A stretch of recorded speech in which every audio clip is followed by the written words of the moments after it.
உட்காருவோம். ஹல்லேலூயா.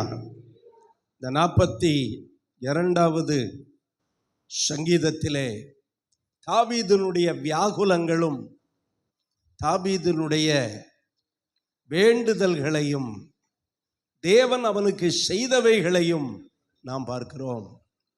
ஹல்லேலூயா. ஆமென். ஹல்லேலூயா. அவன் சொல்லுகிறான், ஆகிலும் 8வது வசனத்தை எல்லாம் சேர்ந்து வாசிங்க பார்க்கலாம். ஆகிலும் கர்த்தர் பகல் காலத்திலே தமது கிருபையை கட்டளையிடுகிறார், ராக்காலத்திலே அவரை பாடும் பாட்டு என் வாயில் இருக்கிறது. ஹல்லேலூயா. ஆமென். வாழ்க்கையிலே சில பிரச்சனைகள் மதகு போல வருகிறது. மதகுகளின் இரைச்சலால் ஆழத்தை ஆழம் கூப்பிடுகிறது. ஹல்லேலூயா. உமது அலைகளும் திரைகளும் எல்லாம் என்மேல் புரண்டு போகிறது. ஹல்லேலூயா. அப்படிப்பட்ட ஒரு கடினமான சூழ்நிலையிலே ஆமென் தாவீது போகும்போது அவன் சொல்றான், ஆகிலும் ஆனாலும் இவைகளெல்லாம் என்மேல் வந்தாலும் நீர் என்ன செய்கிறீர், பகற்காலத்தில் உம்முடைய கிருபையை கட்டளையிடுகிறீர். ஹல்லேலூயா. ஆமென். ராக்காலத்தில் அவரை பாடும் பாட்டு என் நாவில் இருக்கிறது. ஹல்லேலூயா. என் அன்பு தேவனுடைய பிள்ளைகளே, இந்த உலகத்திலே நாம் பிறந்த நாள் முதல் மரிக்கும் நாள் வரை நமக்கு பிரயாசங்கள் இருக்கிறது, பல உபத்திரவங்கள் இருக்கிறது. ஆனாலும் தேவன் என்ன செய்கிறார், நமக்கு நிறைய பகல் காலத்தை தர்றாரு. ஹல்லேலூயா. நிறைய பகல் காலம் இருக்கிறது. பகல் காலம் என்பது ஒரு அறுவடையின் காலம். பகல் காலம் என்பது நாம் செயல்படுகிற காலம். பகல் காலம் என்பது நமக்கு நல்ல பலன் இருக்கிற காலம். ஹல்லேலூயா. பகல் காலத்தில் என்ன செய்கிறாராம், தமது கிருபையை ஆமென் அளவில்லாமல் கட்டளையிடுகிறார். ஹல்லேலூயா. நம்ம சம்பாதிக்கிறதுக்கு, நம்ம உழைக்கிறதுக்கு, நம்ம ஆசீர்வாதத்தை சுதந்தரிப்பதற்கு ஒரு பகல் காலம் இருக்கிறது. அதுல நமக்கு என்ன பண்றாரு, கிருபைகளை அதிகமாய் என்ன செய்கிறார், கிருபைகளை கொடுத்துக்கிட்டே இருக்கிறார். ஏன்னா எல்லா மனுஷனுக்கும் ஒரு ராக்காலம் வரும், செயல்படாத காலம் வரும். அதை உணர்த்துறதுக்கு தான் கொரோனாவை அனுப்புனார். மனுஷன் எல்லாமே தன்னுடைய பலத்தில், தன்னுடைய அறிவில், தன்னுடைய திறமையில் வாழ முடியாது என்பதை உணர்த்துவதற்கு தான் கொரோனா வந்து எல்லாம் லாக் ஆயிடுச்சு. மனுஷன் என்ன நினைச்சாலும் அது என்ன செய்யாது, செய்யணும்னு நினைச்சாலும் அவனால் செய்ய முடியாது. எதெல்லாம் நினைக்கிறானோ, எங்கெல்லாம் போகணும்னு நினைக்கிறானோ அங்கே போக முடியாது. எதெல்லாம் செய்யணும்னு நினைக்கிறானோ அதெல்லாம் செய்ய முடியாது. எவ்வளோ சம்பாதிக்கணும்னு நினைக்கிறானோ அதெல்லாம் சம்பாதிக்க முடியாத ஒரு ராக்காலம் வந்துதா இல்லையா? எல்லாருடைய வாழ்க்கையிலும் ராக்காலம் வந்தது. என் அன்பு தேவனுடைய பிள்ளைகளே, பகல் காலத்தை நாம் சரியாய் பயன்படுத்தி கொண்டால் ராக்காலத்தை குறித்து கவலைப்பட வேண்டிய அவசியமே இல்லை. ஹல்லேலூயா. பகல் காலத்தை நாம் கர்த்தருக்காக அல்லது நம்முடைய வாழ்க்கையின் ஆசீர்வாதத்திற்காக நாம் பயன்படுத்துவோமானால் நாம் பகல் கால ராக்காலத்தை குறித்து ஆமென். நான் சிறுவனாய் வாழ்ந்த ஊரில் அங்கே வேலைக்கு போகாமல் இருக்க முடியாது. இந்த வயசானதுங்க எல்லாம் நம்மளை கேட்டே கொண்டுருவாங்க. அதனால் வேலைக்கு போகலன்னா ஒருத்தர் வீட்டுக்குள்ளே அடைச்சி கிடப்பேன். வெளியே என்ன செய்ய முடியாது. எப்பா நீ என்ன எங்கே போகலையா வேலைக்கு, ஏன்னா இருக்கிறதே கொஞ்சம் பேர் தானே. அதனால் எல்லாத்துக்கும் எல்லாரையும் நல்லா அடையாளம் தெரியும். அதனால் கேட்பாங்க, ஒரு சத்துணவு அமைப்பாளர் டீச்சர் இருப்பாங்க, அவங்க இந்த லயன்ஸ் எல்லாம் க்ளீன் பண்ணுறது சரியாக பண்ணுறாங்களா அப்படின்னு பார்க்குறதுக்கு வருவாங்க.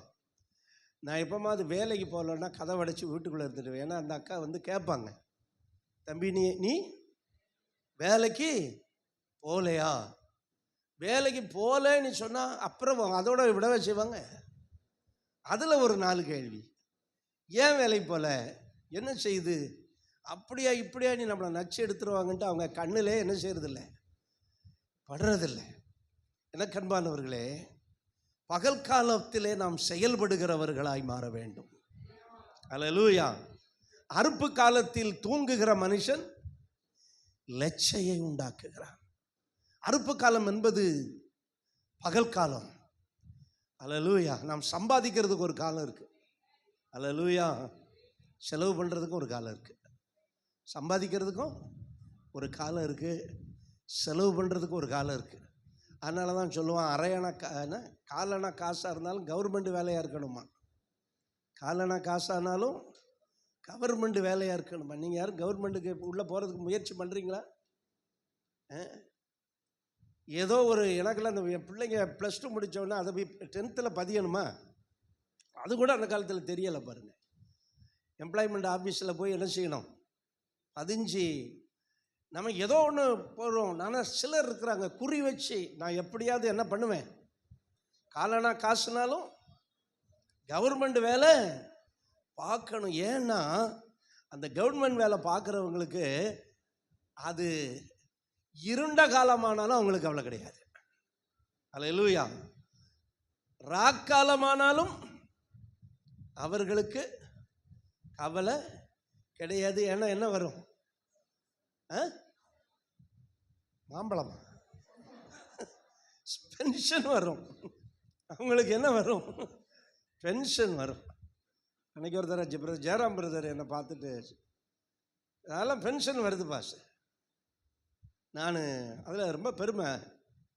என்னென்னா, உழைப்பு முடிந்த பிறகும், பகல் காலம் முடிந்த பிறகும், இந்த ராக்காலம் வந்த பிறகும் என்ன வருது சொல்லுங்க, ஆமென், ஆசீர்வாதம் வருது. அது அவங்களுக்கு ஒரு சந்தோஷம்.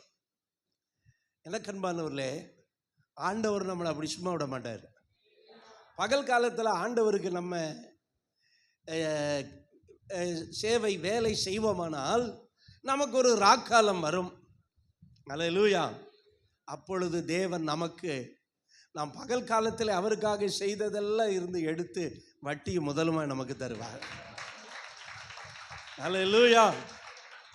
கேரளாவிலே கம்யூனிஸ்ட கட்சினா உயிராக இருப்பாங்க, பிலீவர் மாதிரி தான். கம்யூனிஸ்ட்ங்கிறது தோழர், அவங்க பிலீவர் தான். அவங்க சம்பாத்தியத்தில் இவ்வளோ கொடுக்கணும், அப்படியெல்லாம் இருக்குது. ஒரு பிரச்சனைனா அவங்க நிற்பாங்க, அவங்கள மிஞ்சி அங்கே ஒன்றுமே பண்ண முடியாது. அந்த கம்யூனிஸ்டம் பகிர்ந்தளித்தல் என்கிற உபதேசத்திலிருந்து, டாக்டரினிலிருந்து வந்தது. அதில் ஒரு வாலிபன் இருந்தான், கம்யூனிஸ்டத்துக்காக உயிரை விடுகிற ஒரு வாலிபன். எங்கேனாலும் போய் கொடியை ஏறி கட்டிட்டு வந்துடுவான், என்ன வேணாலும் செய்வான். அவனுக்கு நல்ல இளமை இருந்தது, திறமை இருந்தது, பலன் இருந்தது. ஆனால் ஒரு முறை அவன் கட்சி பணி செய்யும் போது தவறி விழுந்துட்டான். ஒரு பெரிய மரத்தில் போய் கொடியை கட்டிட்டு இறங்கும்போது தவறி விழுந்துட்டான். ஆனால் என்ன நடந்தது பாருங்க, அது அவனுக்கு ஒரு இருண்ட காலமாய் மாறிவிட்டது. அவனுடைய 2 கால்களும் ஒடிந்து விட்டது. கொஞ்ச நாள் பார்த்தாங்க, விசாரித்தாங்க. அதுக்கப்புறம் யாருமே வரல. அவன் சொன்னான், நான் கட்சிக்காக உயிரையே கொடுத்தேன், என் பலனெல்லாம் கட்சிக்காக செலவு பண்ணேன், ஆனால் இப்போ எல்லாரும் கைவிட்டுட்டாங்க. இதுதான் உங்கள் உலகம். ஆனால் பகல் காலத்தில் கர்த்தருக்காக நீங்கள் எதையாவது செஞ்சு பாருங்க, உங்கள் ராக்காலத்திலையும் அவர் கைவிட மாட்டார். அல்லேலூயா. பகல் காலம் இருக்கு மட்டும் என் பிதா அனுப்பினவருடைய கிரியைகளை செய்வேன், ஒருவனும் கிரியை செய்யக்கூடாத. ஆமா, ராக்காலம் வருகிறது. அல்லேலூயா. சந்தர்ப்பங்களை பயன்படுத்தணும். சந்தர்ப்பங்கள் போனா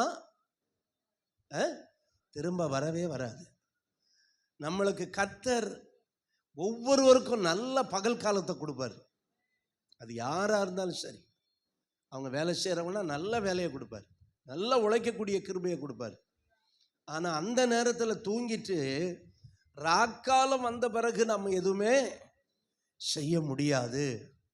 இயேசுவுக்கு தெரியும், அவருக்கு ஒரு பெரிய ராக்காலம் வருகிறது, அவரால் எதுவுமே செய்ய முடியாத ஒரு காலம் வருகிறது. அதனால தான் சொல்றாரு, பகல் காலம் இருக்கும் மட்டும் என் பிதா, எல்லாம் வசனமெல்லாம் உங்களுக்கு தெரியாதா?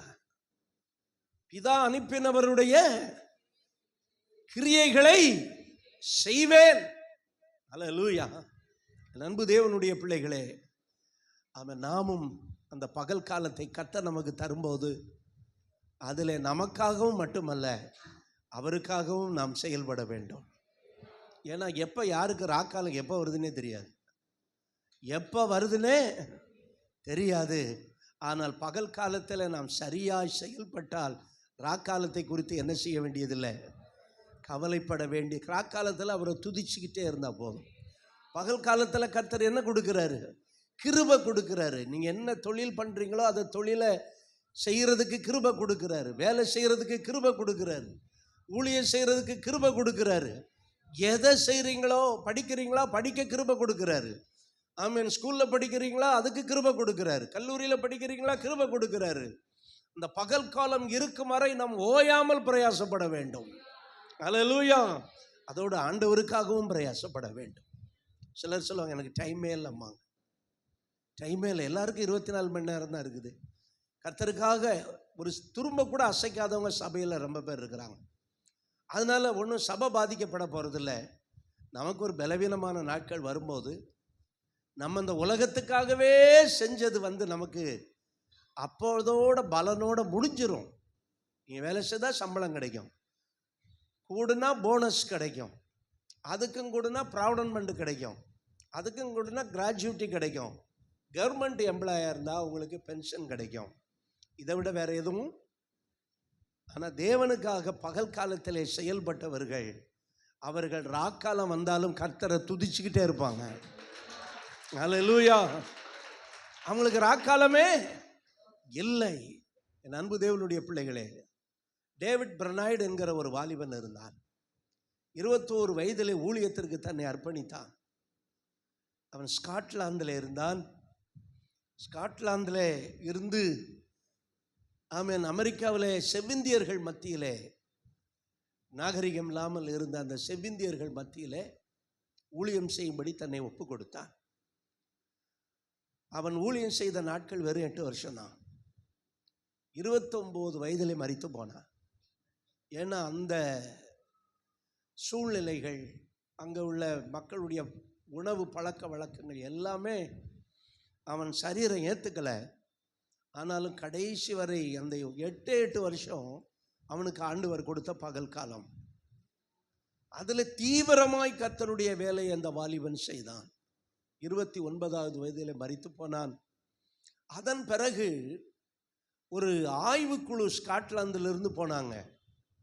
இந்த டேவிட் பெர்னாய்டு செய்த ஊழியம் என்ன செய்தான் என்று அந்த செவ்விந்தியர்கள் மத்தியிலே ஆராய்ச்சி செய்து பார்க்கும்போது ஒரு அறிக்கையை தாக்கல் செய்தார்கள். என்னன்னா, 70 வருடம் ஒருவர் ஊழியம் செய்தால் என்ன பலன் அங்கே உண்டாயிருக்குமோ அதே பலன் 8 வருடத்திலே அந்த டேவிட் பெர்னாய்டு மூலம் அங்கே உண்டாயிருந்தது. அல்லேலூயா. தன்னுடைய பகல் காலத்தை சரியாய் பயன்படுத்தி கொண்டான். கர்த்தர் கொடுத்த பகல் காலத்தை டேவிட் பெர்னாய்டு சரியாய் பயன்படுத்தி கொண்டான். ஒருவேளை இந்த உலகம் அவனுக்கு விடை கொடுத்து அனுப்பினாலும் பரலோகம் அவனுக்கு மரியாதை கொடுத்து அவனை வரவேற்றது. அல்லேலூயா. இன்றைக்கும் பேசப்படுகிறான். ஒரு அழகான வாலிபன் இன்றைக்கும் பேசப்படுகிறான். அருமையானவர்களே, நாம் பகல் காலத்தில் எதை செய்கிறோமோ, அதிலும் தேவனுக்காக எதை செய்கிறோமோ அது பேசப்படும். அல்லேலூயா. அது எழுதப்படும். ஜீவ புஸ்தகத்தில் அவர்களுடைய பெயர்கள் எழுதப்பட்டிருக்கிறது. பவுல் 3ஆம் வானம் வரைக்கும் எடுத்துக்கொள்ளப்பட்டவன். அவன் அங்கே ஜீவ புஸ்தகத்தை பார்த்திருக்கிறான். அவன் சொல்றான், அங்கே ஜீவ புஸ்தகத்தில் அவருடைய பெயர்கள் எழுதப்பட்டிருந்தது. யாருடைய பெயர்கள்? அன்றியும் என் உத்தம கூட்டாளியே. பிலிப்பியர் 4 அதிகாரத்தில் அவர் எழுதுவார். அல்லேலூயா. சிலருடைய பெயர்கள் என்ன செய்யப்பட்டிருக்கிறது? ஏனென்றால் அவர்கள் பிரயாசப்பட்டார்கள். யாருக்காக பிரயாசப்பட்டார்கள்? தங்களுக்காக மட்டும் இல்லை, தங்கள் தேவனுக்காகவும் பிரயாசப்பட்டார்கள். அல்லேலூயா. தங்களுக்காக பிரயாசப்பட்டு பணத்தை சேர்த்தது மட்டும் இல்லை, தங்கள் தேவனுக்காகவும் பிரயாசப்பட்டார்கள். உடைய நாமங்கள் ஜீவ புஸ்தகத்தில், ஆண்டவர்களை ஜீவ புஸ்தகம் மட்டும் இல்லை, ஞாபக புஸ்தகம் ஒன்று இருக்கிறது என்று மல்கியா 3 சொல்லுகிறது. நாம் அவருக்காக செய்த ஆக்டிவிட்டீஸ் எல்லாம் எழுதப்படுகிறது. அல்லேலூயா. இந்த பாய விரிச்சா கூட அது எழுதப்படும். ஆண்டவருக்காக நம்ம பயன்படுவது அங்கே எழுதப்படும். அல்லேலூயா. ஆமென். ஆண்டவர் என்ன பண்ணுவாரு? பூமியில் நம்ம இருக்கும் போதும் அதற்குரிய பலனை தருவார். இந்த பூமியை விட்டு நாம் பரலோகத்துக்கு போகும்போதும் அதுக்குரிய பலனை தருவார். நான் ஒரு நாள் கூகுள் மீட்டில் உங்களுக்கு தோமாவை பற்றி சொன்னேன்.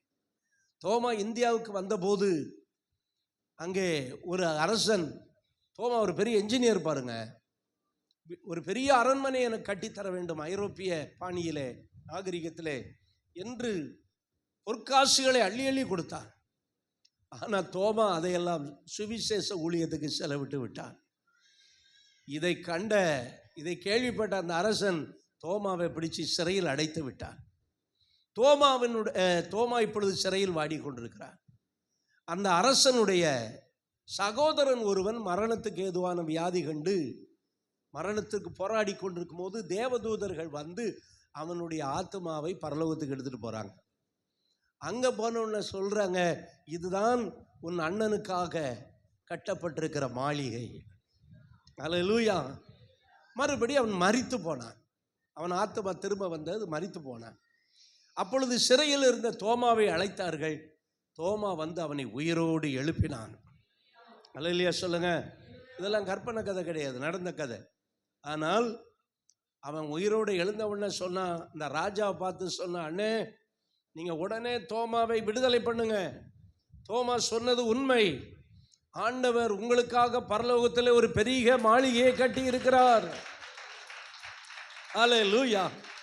தோமா ராஜா என்ன செய்தான்? தோமாவை விடுவித்து மறுபடி எவ்வளவு நாள் ஊழியம் செய்து பொற்காசுகளை கொடுத்தானா. அல்லேலூயா. ஆண்டவருக்காக நம்ம கொடுக்கிற பணம், செலவு பண்ற நேரம் இதெல்லாம் ஒரு நாள் வீண் போகாது. பகல் காலத்தை நாம் நம்ம தாராளமாய் பயன்படுத்தும் போது நமக்கு ராக்காலத்தை பற்றி கவலையில் ராக்காலத்தில் துதித்து கொண்டே இருப்போம். நன்றி செலுத்துவோம் ஆண்டவருக்கு. ஹல்லேலூயா. தகப்பனே, எங்களுக்கு நீர் கொடுத்திருக்கிற பகல் காலத்திற்காய் நன்றி. ஹல்லேலூயா. எல்லாரும் நன்றி சொல்லுங்க.